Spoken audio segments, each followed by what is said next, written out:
Perfect. All right, so welcome to the budget hearing. So just a very high-level outline of where we are at with the budget. So we adopted a preliminary budget in July that allowed us to spend at the beginning of the fiscal year until now. The original budget, as it's called, is required by statute to be adopted, and the tax levy set by November 1st. So we are ahead, which is good. And then this year, the deadline to certify the tax levy to the municipalities is November 4th. So we'll start on the revenue side. So changes in Fund 10 revenue, specifically as it relates to the revenue limit. So these are the kind of main factors that we look at and that go into determining our revenue limit for the year. So enrollment, we take the third Friday in September, which was September 16th this year. And then there's also a portion of our summer school membership that we get to count toward our revenue limit FTE. And then private school vouchers, so that information comes out every year, October 15th. That affects our revenue limit because we are allowed to tax for the students who attend private schools, the students who live within our boundaries who attend private schools.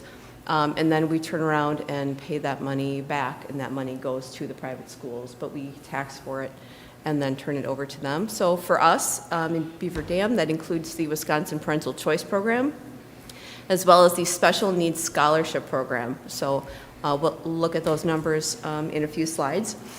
Equalization aid, so that's the general aid that we get from the state. That number comes out October 15th every year. That affects our tax levy because we look at our total revenue limit and then the state aid that we get, and then that determines the amount that we are allowed to tax within the revenue limit.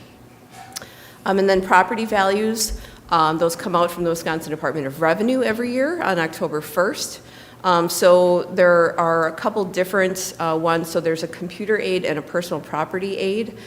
So those are considered to be state aid. So they subtract from the amount that we're allowed to tax. And then the equalized property values is what actually affects the levy rate or the mill rate. So we'll look at enrollment this year. So sometimes this gets a little bit confusing because we are, for example, we are in the 22-23 school year, but for the purpose of looking at enrollment, we're looking at the fall of 22. So I'll try to make that really clear as I'm going through this. So 2021, which would have been last year, our September FTE for revenue limit was 3238. So keep in mind, this includes the students who are in our schools. It also includes the students who live in our district but open enroll out to another district. It also includes any students that live in our district but we send them somewhere for their education. So those are primarily just some of our special ed students who attend a different school, but it includes all of those students. So it does not include any open enrollment students who are enrolling into our district. They get counted by their home district. So when we adopted the preliminary budget in July, we were anticipating that our September FTE was going to be down by about 50 students. Our actual September FTE for the third Friday of this year was down by 102 students. So our September FTE was 3136, which was lower than what we had anticipated. So keep in mind that the actual revenue limit calculation is based on that 3-year average of students. So we'll look at that in a couple slides. On the open enrollment side, so the number of students that we have open enrolling in this year is 136. Last year it was 131. And then for open enrolling out is 175, and last year was 164. So I have an asterisk there that says subject to change.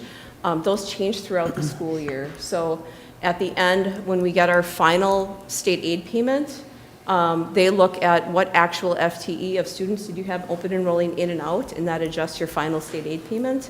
So for example, sometimes you'll have a student who, say they're a Beaver Dam student, open enrolling out to another district. It's possible that their family would actually move to that district, at which point they don't become, and they're not an open enrolled student anymore. So it's actually calculated based on how much time of the school year they are considered open enrolled in or out. So that's why those numbers are subject to change. So this is looking at our enrollment trends.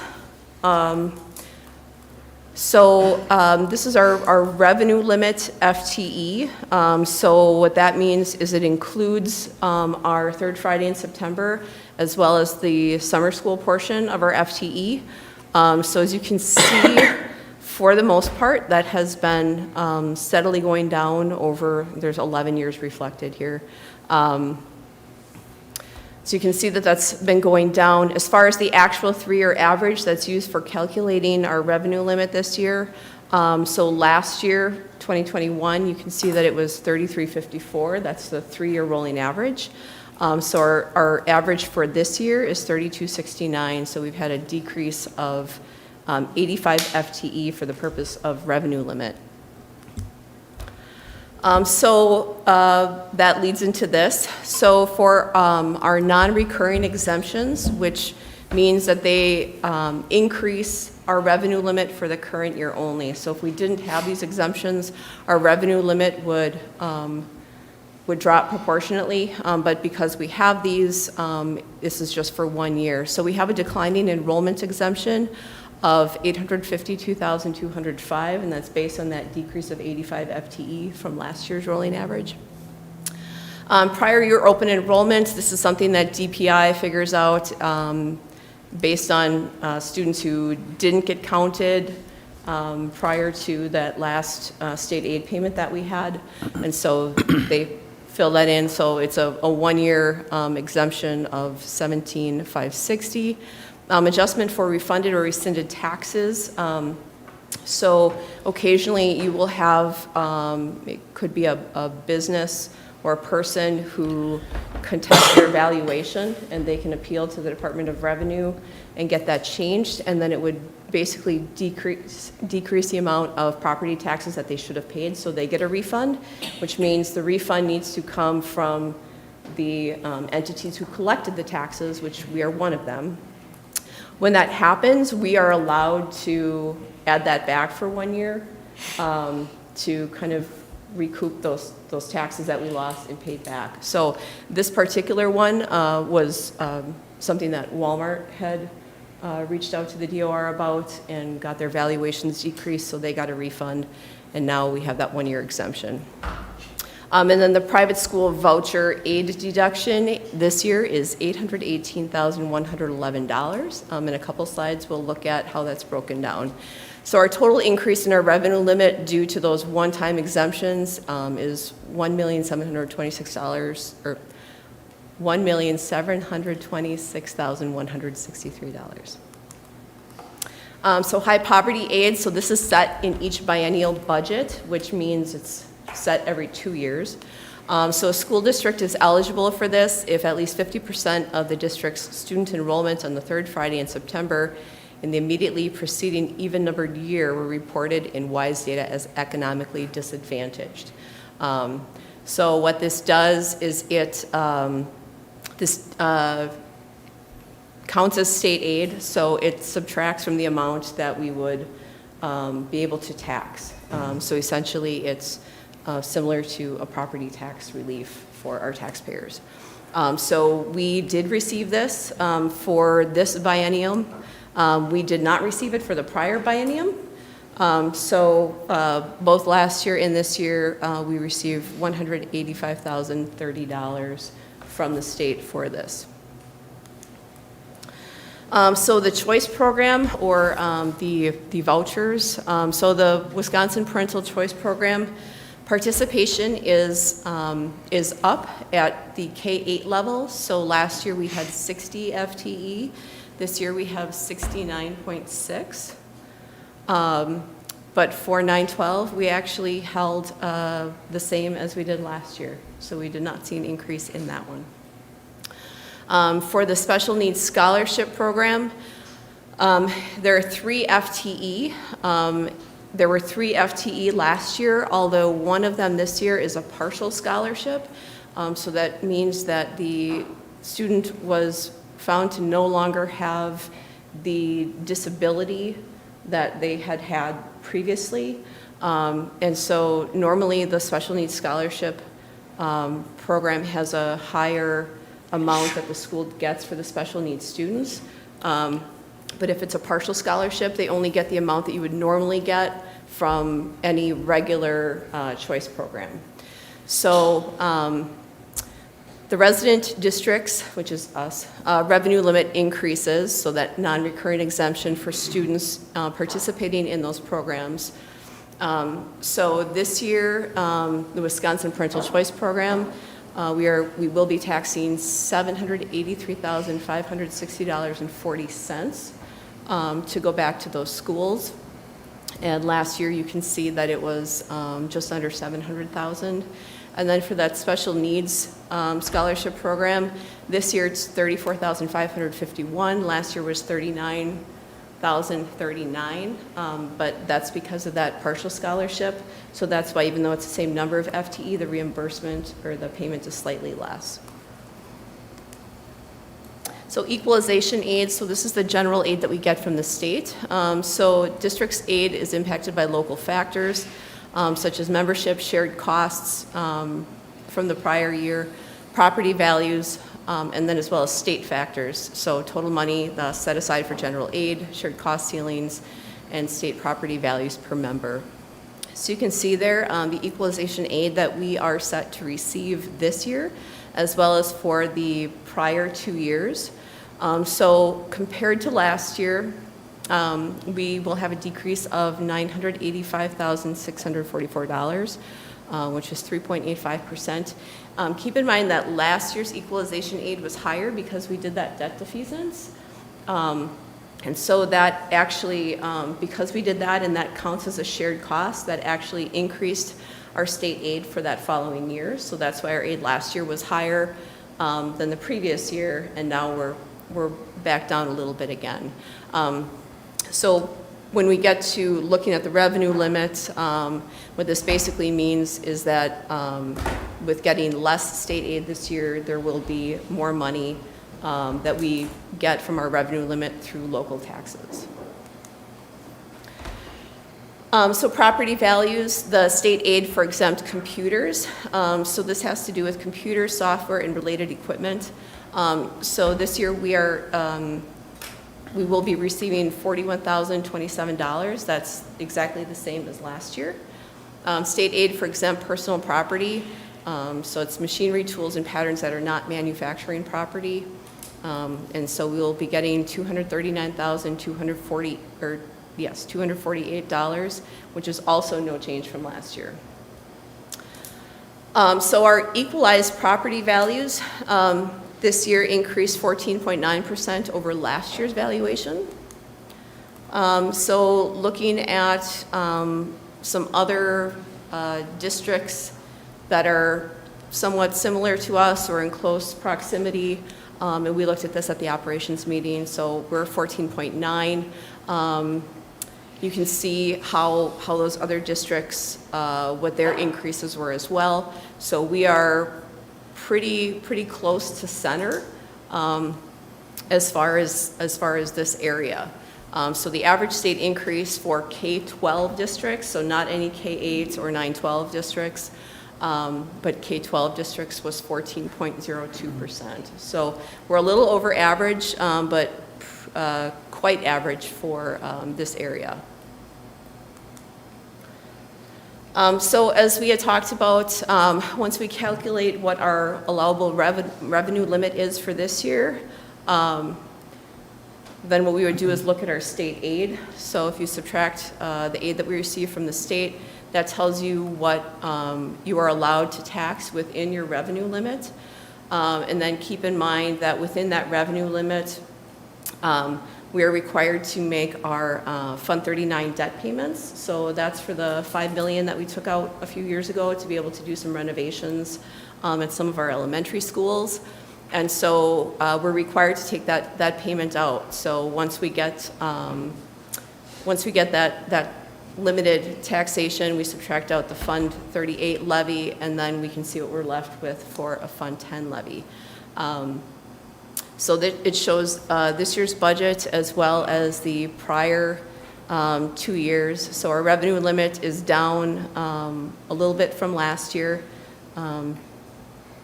Our equalization aid is also down. The other 3 state aids are the same as last year. And then our Fund 38 payment, and so we're looking at a Fund 10 levy of $9,595,625.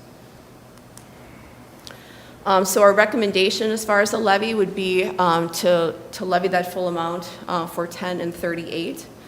And then to levy $1.25 million for Fund 80 to fully support existing and additional community programming and fund maintenance of community facilities. And then to levy an additional $3 million in Fund 39. So that's our referendum debt to be used for future payments. So ideally what we would do with that is do another debt defeasance this coming spring. We saw from our equalization aid that we were looking at the impact that it has on the state aid that we get for the following year because of it being that shared costs. So essentially what that does is we would be able to, we put the money into an escrow, so it's off our books, we no longer have it, but it makes part of our interest payments each year. And then the last time we did it, it actually shortened the length of our debt by just over a year at the end. We can't actually pay off any of our premium on the bonds yet because they're not yet callable. Otherwise, we would do that. So this is a way to actually use that money, and while it's in the escrow, it also earns interest. So it's a smart thing to do as far as looking forward. The other thing that we could do is to keep some of that to use in future years, and then we would not have to levy for those amounts. So that would actually take our tax levy down if we needed to do that. So with doing all of those things, our mill rate for this current year would be $7.76. Last year was $8.29. So we are probably a little early on the budget passing for the year.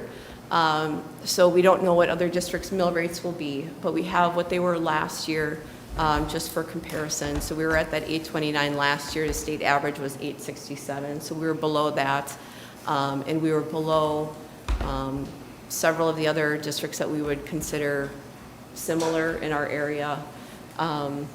And so looking at having 776 as a mill rate for this upcoming year would be decreasing that even further. So on the expenditure side, in the board packet is the form of the budget that needs to be approved. So it looks at this year's budget as well as the prior 2 years. So this is the expenditure side of it. You can see that we're up in many of our these are by function, so they tell what type of programming it supports. So we're up in many of these due to some of the known increases that we have, such as our investments in staffing that we've had, our increases in the insurances. Our health insurance is up 3.17% this year. Our property and our workers' compensation insurances are up more than usual, partly because that's the market and partly because we have some claims that will not be falling off for another year or two on our experience mod. But in general, we've been holding pretty steady on most of our other expenditures. So it's those known increases that we had planned for this year. So this looks more, this is Fund 10, 27, 50, and 80. So those are basically the operational funds. We don't include our debt payments in here because that would make the debt section of this pie look really big. And so this reflects more from our operational spending, how our money is being spent. So as you can see, 52.1% is on salaries and 20.2% is on benefits. Purchase services includes everything from transportation to our food service management to our utilities to some of our contracted providers we have, or CISA payments. Non-capital objects is basically anything, any supplies or equipment that's less than $5,000. Capital objects are $5,000 or more. The debt retirement piece that is on here are our lease payments. So we have some equipment, primarily technology, Chromebooks, some of our bigger technology pieces in the classroom. So we have lease payments that we make on those. So that's what this debt retirement reflects. Insurance and judgments, it's at this point, it's actually all insurance, but it's our property insurance, our unemployment insurance, workers' comp. So those types of insurance, the health insurance and dental fall under benefits. So, and then other is truly other, and those are things that we typically don't, we don't always know what those are going to be, but some of them are like dues and fees that we have, things when students go on field trips, you know, what they pay for that, or just some of the other things that aren't considered a purchase service, but they're dues that we would pay. So this is the summary. Now this looks at all funds except for our trust funds, which would be Fund 72. That's the scholarship fund that we run, and then our OPEB is Fund 73. So those trust funds are not included in this, and those budgets are not something that goes to DPI. So this looks at total revenues, total expenditures, total tax levy, and then the mill rate. So you'll see in there, it does not include the interfund transfers, so the transfer that we make from Fund 10 to 27 to zero out our special transportation or special education fund is not included in the revenue or expenditure for either of those funds because it would be double counting it. The budget for total expenditures does include the amount if we were to do that debt defeasance. So if we did not do that, that expenditure would probably be about $2 million lower.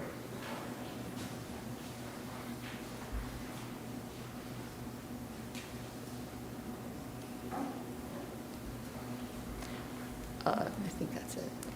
Yes. Are there any questions?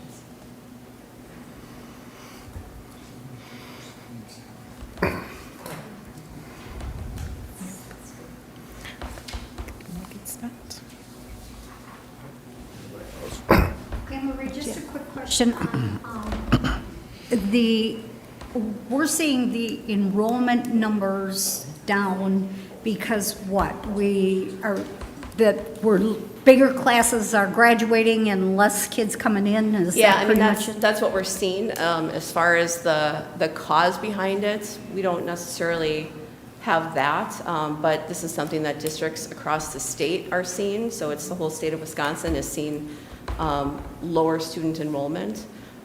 So something that is positive and forward-looking is that our 4K class size this year is larger than last year's. So it's certainly not a trend, but it is a cause for some optimism. So what we are experiencing is something other districts are experiencing too.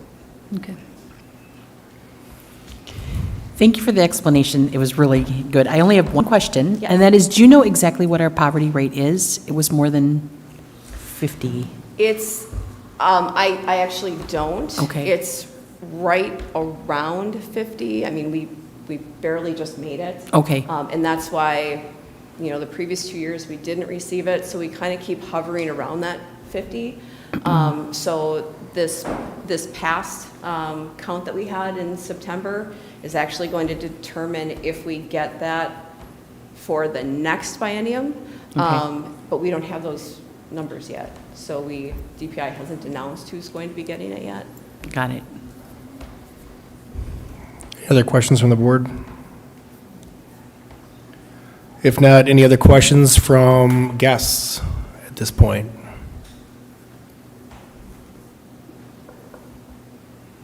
All right. If there's no questions from the guests, I would look for a motion for adjournment. So moved. Second. A motion and a second for adjournment. All in favor, say aye. Aye. All those not, same sign.